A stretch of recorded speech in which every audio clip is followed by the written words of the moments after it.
প্র্যাকটিকামের জন্য এসেছি। আমরা স্ট্রিটে করব। তার মূল বিষয় হলো পণ প্রথা। এটি সামাজিক সচেতনতামূলক একটি নাটক। নাটকটির নাম আমার নাম সৌরী সামন্ত এবং আমি এই চরিত্রে রয়েছি, বর্ণালী চরিত্রে রয়েছি। বউ মানে কি কেবল টাকার বিনিময়ে কেনা পণ্য? এই প্রশ্নটি আজও ঘুরপাক খায় সমাজে। পণ প্রথা একটা অভিশাপ, এক বিষাক্ত নিঃশ্বাস। আমাদের সমাজ পুরুষ শাসিত এই সমাজে পণ প্রথাকে কেন্দ্র করে নারী নির্যাতনের বিভিন্ন কাহিনী ঘটেছে। পণ প্রথার কবলে পড়ে হাজারো জীবন বিসর্জন দিচ্ছে মা ও বোন।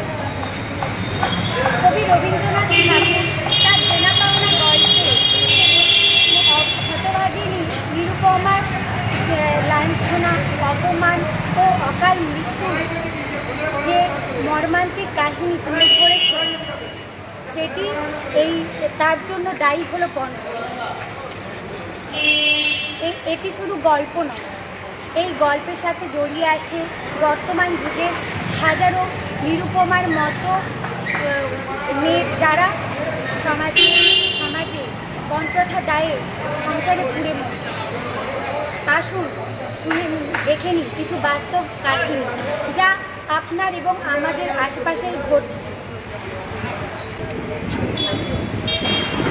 নাটকের নাম বউ মানে পণ্য।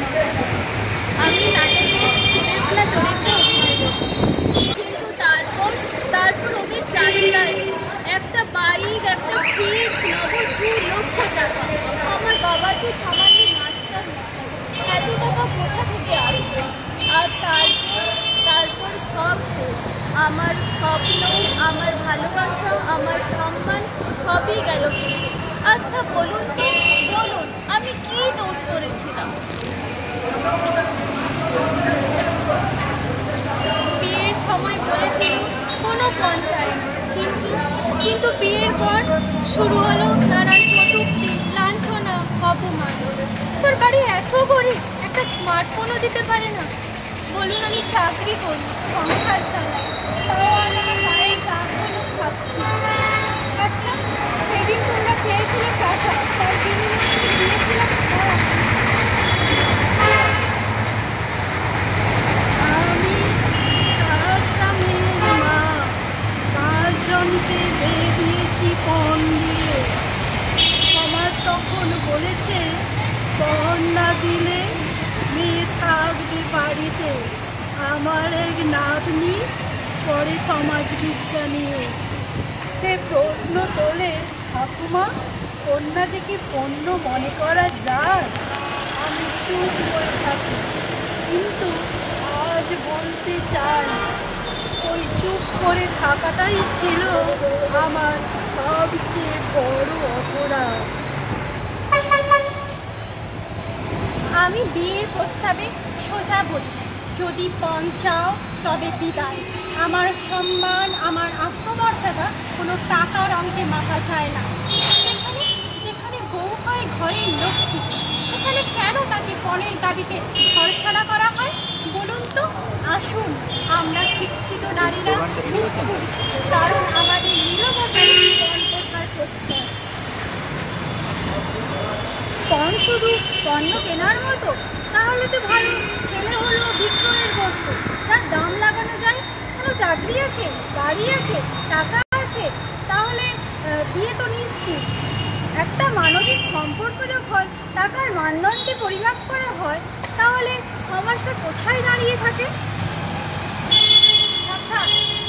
পণ শুধু সামাজিক অন্যায় নয়, এটি আইনত দণ্ডনীয় অপরাধ।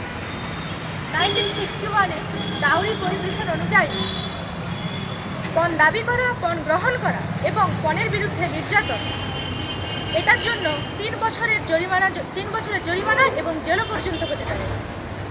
498 ধারা হলো সংবিধানে, যে আমরা 498 ধারা জানি, সেই 498 ধারা হলো পণের বিরুদ্ধে কেউ যদি নির্যাতিত হয় এবং তার বিরুদ্ধে কেউ যদি আইনি কেউ ভয় পাবে না এবং এর জন্য আইনি সহায়তা। মেয়ে মানে বোঝা নয়, বিয়ে মানে বিয়ে মানে লেনদেন নয়। কণ্ঠটা শুধু একজন নারীর নয়, কণ্ঠটা শুধু একজন নারীর নয়, পুরো সমাজের অসম্মান। পুরো সমাজের অসম্মান। আজ এখান থেকেই শপথ নিই, আজ এখান থেকে শপথ নিই, না বলবো কণ্ঠে, না বলবো কণ্ঠে, করবো সম্মানের